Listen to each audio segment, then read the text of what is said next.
What's going on, guys? How are we all doing? Is that a sword? I figured it was fake. I figured it was fake. Right on. Is that the one that would have gone to your costume? That's a bummer that you couldn't bring it on Halloween. Anyways, hey, it's good to see you guys. We have a couple of announcements real quick that we're going to get to. First of all, new people. I know that there's one new person because they walked in and I don't recognize them. Yes, you're the one I was thinking of. What's your name? Annabelle? No way. What grade are you? A junior? And then what school do you go to? Wait, what is that one more time? Alpha Omega Academy. I don't think we have anybody else that goes there. Am I wrong? Is it an online school? Very cool, very cool. All right, Annabelle, most important question we will ever ask you in this youth group. Are you ready? Are you a pirate or a ninja? You're a ninja? Yes. Let's go. I think like 3/4 of this room is a ninja with you. Like, it's kind of sad for the pirates, but also, like, I can't blame you, because ninjas are just where it's at. Well, you know, I only picked, side note, I'm going to embarrass myself here. I only picked ninja because of Naruto. Some of you guys know. Yes, I'm a nerd. Anyways, Annabelle, thank you so much for being here. Hey, is there any more new people? Yeah. Hey, make sure you go say hi to Annabelle today. Everybody needs to give her a high five. It is a requirement. Oh. I lied. You all need to go say hi. I know you all can't give her a high five. In a few months, you will give her a high five. Anyways. As I just terribly failed at this. Guys, keep your distance. Hopefully we're almost out of this thing. Hopefully. But guys, you guys have been doing such a good job of being patient with us and being patient with each other and yourselves during just this crazy time. Guys, we really want to be sure that we be safe as much as we possibly can, but also have fun. So yeah, guys, thank you guys for not moving the chairs, for keeping your mask if you're wearing it, keeping your distance. Yeah. So thank you. Hey guys, real quick, this Sunday, I know this is going to be really sad, but we are not meeting in here on Sunday. I know. Where are you at? Come join us. Anyways. I get you. Hey, we are not meeting this Sunday at the 10:45 service because we are going to all be out in the lobby packing boxes and bags. For the past few weeks, you guys have had that like bingo card. So I think it's too late to give them in. I could be wrong. Yeah, it is too late. Well, it's too late. But you guys can still come and serve, pack those boxes, and we can give them to our neighbors and the people around us. Because we believe here in loving our neighbors and loving the people around us. So, yes. Guys, Bible study and girls Bible study. I heard that, raise your hand if you guys just went to the first high school girls Bible study. Yeah? You did? All girls Bible study. I lied. All girls Bible study. What? I did not go to the girls Bible study. Hey. Anyways, guys, there is a all girls Bible study and then our high school guys Bible study. Guys, talk to your leader if you want to get in on that. Middle school guys, we need to work on something. We'll talk in small group. But yes, so small group, talk to your leader if you want to get in on that, and you do. So yeah. All right, one last slide.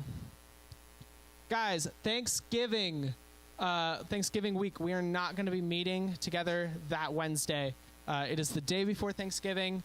Go home, spend time with your family, help them prepare for Thanksgiving. I know that I will be at home preparing a turkey to smoke in the next morning, so go help your family with that. Cool. And then there's another slide. I lied. High school winter camp. Raise your hand if you went last year. Yes. it is so much fun. We go up to Flagstaff. It was a good time. There was snow. We went sledding, and I remember many people almost breaking their arms and limbs by sledding. It was a ton of fun. You guys do not want to miss out. But here's the deal. This week, hopefully within this week, you will be able to sign up. And if you sign up soon, if you sign up sooner rather than later, you will get a discount. Do not want to be spending boatloads of money to go to winter camp. You want to spend as least amount of money as possible to go. So sign up as soon as that link becomes available. You guys will see it on your Instagram, Twitter, Facebook. So be watching that and be sure to sign up as soon as you see it. Is that it? No. Yeah, or that is it. Cool. That is it. Perfect. Well, that being said, Johnny's going to come on up here and he's going to give the message. So.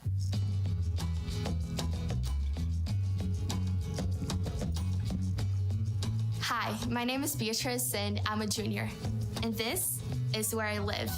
If you'd look where I live, you'd think my life is pretty much like yours. But if you really knew me, you know there's more to the story. I'm a first-generation immigrant from Brazil, and that means that life in my house can be crazy and chaotic and a little bit unconventional. And for example, we speak Portuguese at my house, so it's not always super easy for my parents to figure out school stuff when it's in a different language. And you know, sometimes at parties and stuff, I feel a little bit out of place and like I don't fit in, and even a little bit marginalized. But one thing I've learned from being in an immigrant family is to just embrace my identity, even if it's not like everyone else's, and to be confident in exactly who God made me to be. Hey, I get it. Every family has a story, but you can't really know me until you know what it's like where I live. This isn't just my home. It's part of my story, and it's personal.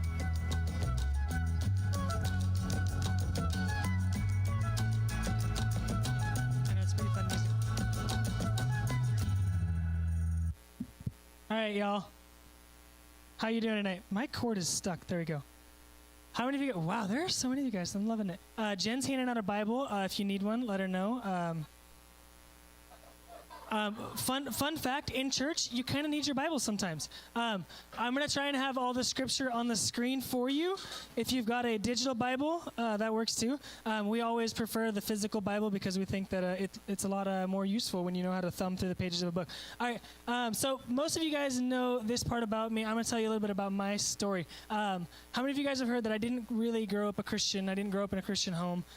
So I grew up around Christian people. My wrestling coach growing up was the pastor of our church. His son was my best friend. So I grew up in the church, but I wouldn't say that I was a Christian. I went to all the youth group events. I loved all the stuff that we did in youth group. I loved eating really gross, smelly, spicy things. I would always win those competitions. I went to all the mission trips. I served. I helped out as much as I could. I actually checked all of the boxes. And from the outside, I actually looked like such a model good Christian boy. And so growing up throughout high school, I did all that. And then I went away for my first semester at college. And when I did, the youth pastor that I grew up under, he ended up leaving and a new guy came in. This new guy was named Chris. He's a really great guy. I love Chris. But Chris came back, and from all that Chris could know about me, from what little bit he knew about me, I looked like just the perfect volunteer. I could jump in however I wanted. He didn't have to know anything about me. He thought he could have just said, man, that's a good kid, and moved on. But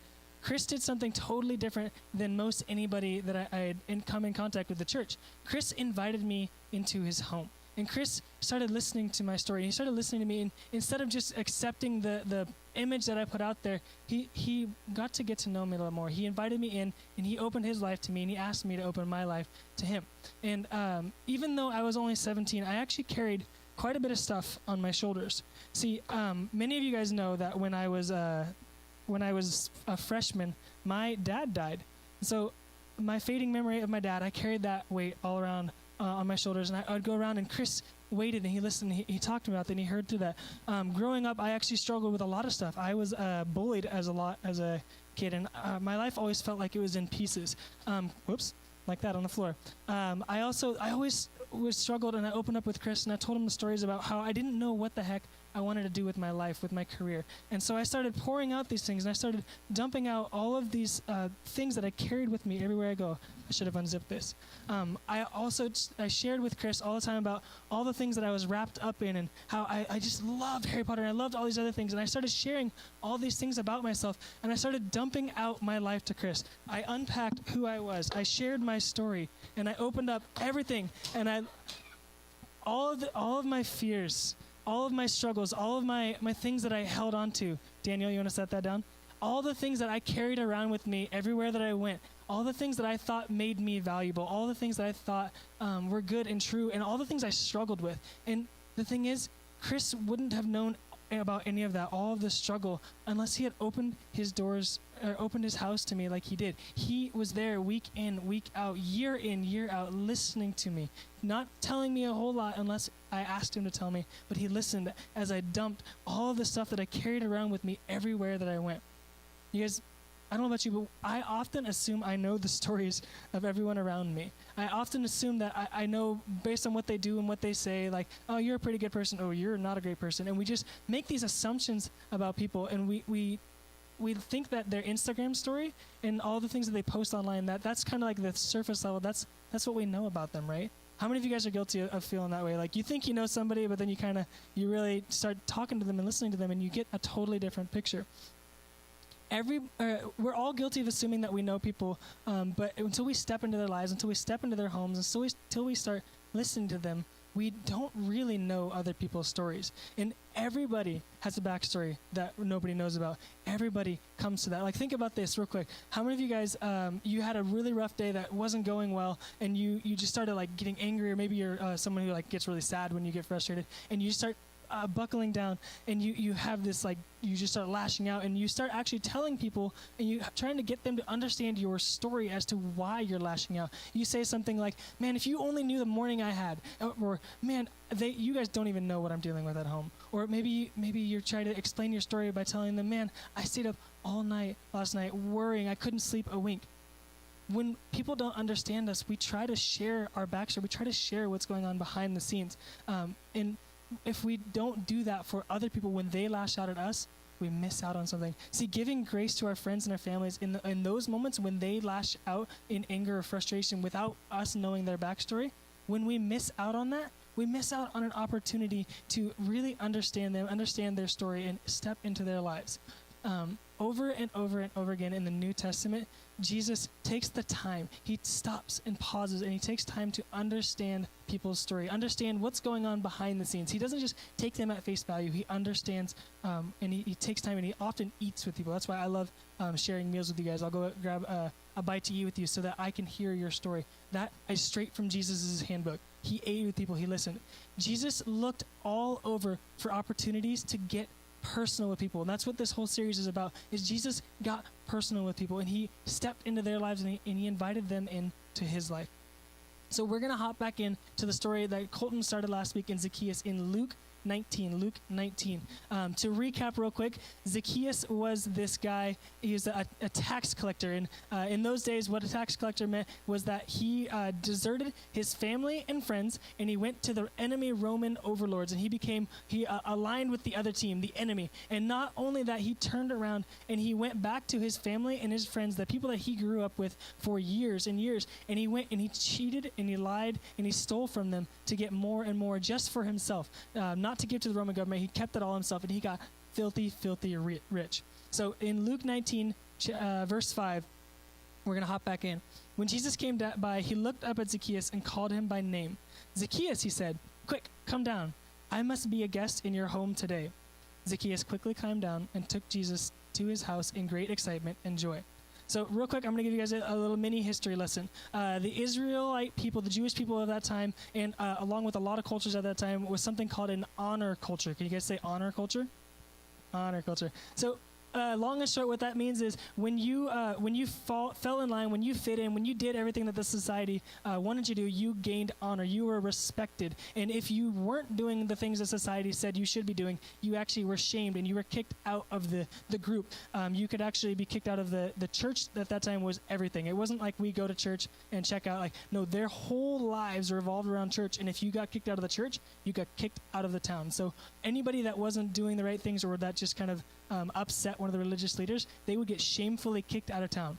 Well, guess what? Zacchaeus was one of these shameful people, these regrettable people, these outcasts. And in this honor culture, something really cool would happen. So the people in that time, they would have this, if they heard that a famous person, an honorable, a respectful person, anything of that sort, they would actually leave their town. The whole town would get up and they'd book it out of town to meet the person far off. And they would greet him 2, 3, 4 miles out. And they would throw a party for that person on the way and celebrating them, going, yeah, man, you're so cool, I'm so glad you're here. And they, like in this case, Jesus, they were going crazy over Jesus coming. And what they would do in that time is the highest ranking religious person of the time, or the person with the biggest, coolest house of the time, this person of honor coming in to visit the town would be invited to stay in that person's home. They would put him up in the best house in the neighborhood with the view and the pool and everything. Like they wanted to give this person the special treatment. But what we learned from the story here is we actually hear Jesus. Actually, side note, it was actually dishonoring to someone if you turned down staying in their house. Like if I invited you, Gabe, to come to my house and you said no thank you, you were actually saying shame on you, I don't want to be seen in your house. And so Jesus comes in and they offer him the best house in the village, and Jesus goes, nah, I'm just gonna keep going. I'll take my chances on the road. And so he's going through town and he gets on the way out of town. So this is where we pick up the story with Zacchaeus. He's on the outskirts of town, on the other side of things, and he's up in a tree doing what a grown man shouldn't be doing, shamefully hiding in a tree. And this is where we pick back up with Jesus talking to Zacchaeus, and he invites himself into Zacchaeus' home. People invite you into their home. You don't invite yourself into their home. So Jesus is calling out, and he's calling out the religious people in the town. And he's also making a statement to Zacchaeus. So pick back up in verse 7 of 19. The people were displeased. He has gone to be the guest of a notorious sinner, they grumbled. You guys, it clearly did not go well with some of those people in town. They were all talking about it, but the thing about Jesus is he doesn't really care what the world condones or doesn't condone. He does what he believes is the most impactful thing for the kingdom. And the thing he wanted to do in this moment, in this town, the message he wanted to send is that I want to step into the life of your house, of you, Zacchaeus. I want to step into your life. I want to get to know you and see what you have. Your space, your home, even now, your space and your home is a very private place. It's a place where a side of you comes out that no one gets to see. It's a place where you let your guard down. And this is where Jesus wanted to meet Zacchaeus. He wanted to see Zacchaeus with his guard down. He wanted to see Zacchaeus as he really was. And he was able to connect with Zacchaeus in his home, in his life, the way that the crowd was not willing to and was not able to. Jesus showed that he wanted to get to know Jesus. Jesus showed that he wanted to know Zacchaeus on a personal level. You guys, when it comes to understanding our stories or coming to understanding the stories of someone else, you have to be willing to step into their home or step into their life or invite them into your home or invite them into your life. Check out this other verse in Philippians 2. You guys don't have to flip there. Philippians 2, another example of Jesus just showing us the way. In Philippians 2, it's 2 verse 5 to 8. You must have the same attitude that Christ Jesus had. Though he was God, he did not think of equality with God as something to cling to. Instead, he gave up his divine privileges. He took the humble position of a servant and was born as a human being. When he appeared in human form, he humbled himself in obedience to God and died a criminal's death on the cross. Jesus left his home in heaven. He left perfection to step into our home, our house, our lives. He came down out of all that and he stepped into our lives. He wanted to make it personal. He thought we were worth it and he wanted to get to know us. Regardless of the junk that we've been doing, he wants to get into your life and get to know you. You guys, oftentimes when we think of Jesus, we forget some of the things that make him absolutely unique among all the other religions and among all the other people that claim to be God. You guys, Jesus was once a baby. And like my daughter, he cried a lot and he pooped a lot and he did all the messy stuff. Jesus was a baby. Jesus had to deal with annoying siblings. How many of you guys have annoying siblings? Don't raise your hands if your siblings here. Just kidding. No, Jesus had to deal with that. Jesus was forgotten by his parents. How many of you guys have ever been left behind by your parents? Yeah, Jesus did it too. Jesus experienced deep sadness and loss as his best friend died. How many of you guys, I don't want to know if any of you had like a friend die, but how many of you guys have ever experienced deep sadness and loss when something that you loved or whatever, like that Jesus experienced that. Jesus dealt with people bullying him and ridiculing him and doubting him. How many of you guys have been bullied or ridiculed? I know I did. I struggled with that a lot growing up. You guys, Jesus knows what you're going through. He knows the hurt that you're feeling. He knows the doubts that you're feeling. He knows the struggles that you're going through. He is the only being in all the universe that has been exactly where you are in your feelings. He knows what you're going through. He can relate to you like no other God, no other creature can. Jesus knows your struggle personally, individually. He knows exactly what you're struggling with, exactly what you're going through. He knows your hopes. He knows your dreams. He knows your passions. He knows everything about you, and he wants to even draw closer still. You guys, Jesus knows your story. He knows the baggage that you carry around. He knows what you struggle with, and he loves you still, and he draws you deeper still. And since he can understand our stories, we should and can take steps to understand other stories and to understand our own story. Honestly, it's a really important step in growing as a Christian to understand, what are you carrying? What are you holding on to? What's holding you down that you need to release and give to Jesus? And sometimes, let's be real for a second, it can be kind of hard to let other people in your lives, right? It can be kind of hard to open up and share with someone else. But it is wildly important, and it's wildly important not just for you. In your small group, if you guys, and I encourage you to, if you open up in your small group, you're actually opening a door for someone else to share their story. Because I guarantee you, the things that you're struggling with, she's struggling with. The things that you're struggling with, he's struggling with. Like, you guys are all struggling with very similar things, and you can come to Christ together and move towards Christ by sharing in that struggle together.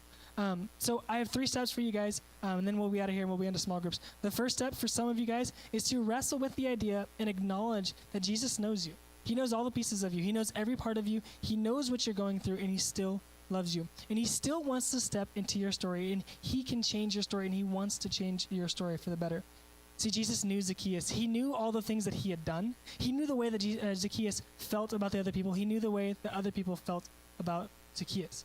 And he still stepped into Zacchaeus' life, ignoring all of that because he knew that Zacchaeus needed love and he needed change and he needed Jesus, just as we do. For others of you, your guys' next step is to actually let someone else into your story. Maybe you invite yourself to dinner. That's one of my favorite moves is you go up to somebody, hey, man, it was so good to see you. Can I come over for dinner sometime? Go do that. It'd be really cool. Enter into someone else's life. Open yourself up to them. Maybe you need to just start with one of the leaders in here. How many of you guys? How many of you guys have your leader's phone number? Okay. So here's a fun fact. The leaders in here are here for you. They're not here for me. They're not here because there's good music or that we play games. They're here for you guys. They're here to listen to your story. They're here to hear you talk about what you're struggling with, what you're going through. And fun fact, they've been through some stuff too. They have stories too. Maybe they can relate to you and they can show you, hey, it gets better. Or, hey, I don't know if it gets better, but I get to know Jesus better, and so we can get through this together.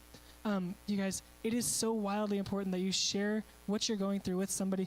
Maybe for some of you guys, you can share it with your small group. Like I said before, when you share something, it opens the door for someone else to share that too.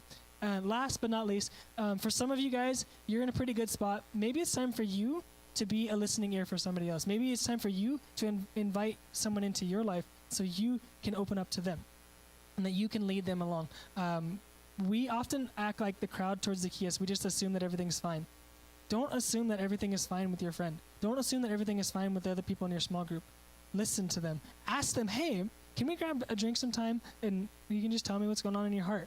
You guys have the Holy Spirit if you are followers of Christ. You can lead someone in faith.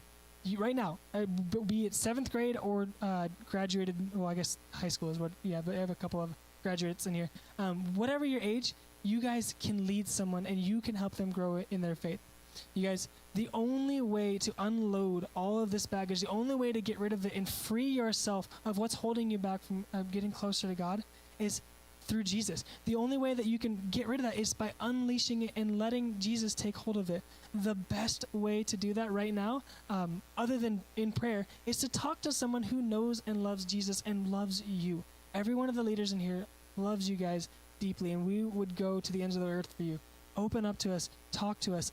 Our lives change when we let other people see us, see our story, and when we let them into our lives.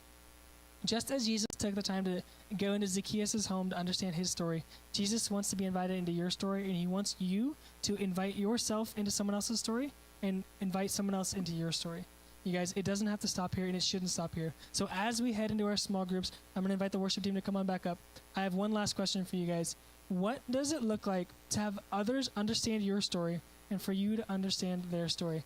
What could happen? What could change in your life, in someone else's life, when you invite them in and you invite Jesus to change your story?